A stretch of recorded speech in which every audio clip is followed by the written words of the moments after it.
Ilmu yang Ustaz curahkan ini adalah sangat-sangat luas.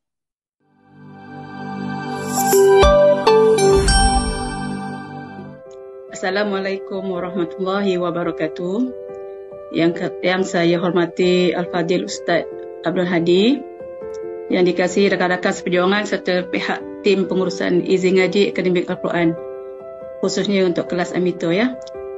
Sepanjang saya belajar, saya sangat-sangat bersyukur, dan kesyukuran ini saya panjatkan kehadrat Allah Subhanahu Wa Taala yang mana saya dipertemukan dengan kelas online ini.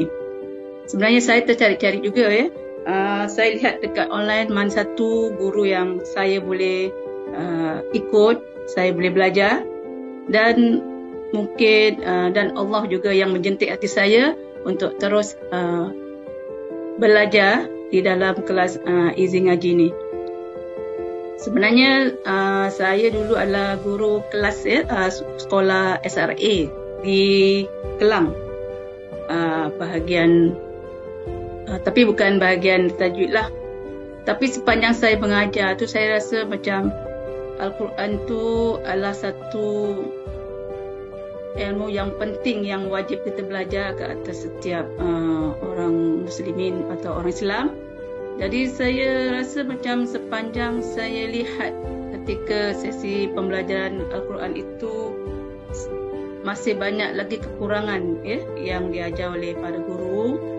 Dan jadi situlah saya mengambil keputusan, saya berhenti dan saya cuba untuk mencari ilmu sendiri. Dan situlah saya terjumpa dengan kelas ini ya. Ilmu yang Ustaz curahkan ini adalah sangat-sangat luas ya, jika dibandingkan dengan setengah pembelajaran yang diberi oleh guru yang lain. Jadi saya dapat mengutip segala ilmu yang diajar oleh Ustaz.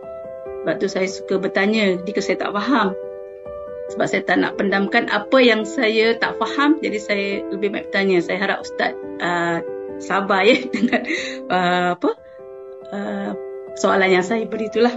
Kemudian apa yang saya dapat daripada ilmu di sini, sebenarnya saya ingin sampaikan kepada sahabat-sahabat saya yang lain lah, yang mana dekat luar sana bila saya berjumpa dengan sahabat-sahabat lain, orang tercari-cari siapalah yang boleh mengajar. Saya sebenarnya ingin mengajar juga, sebab saya dah terbiasa mengajar kan.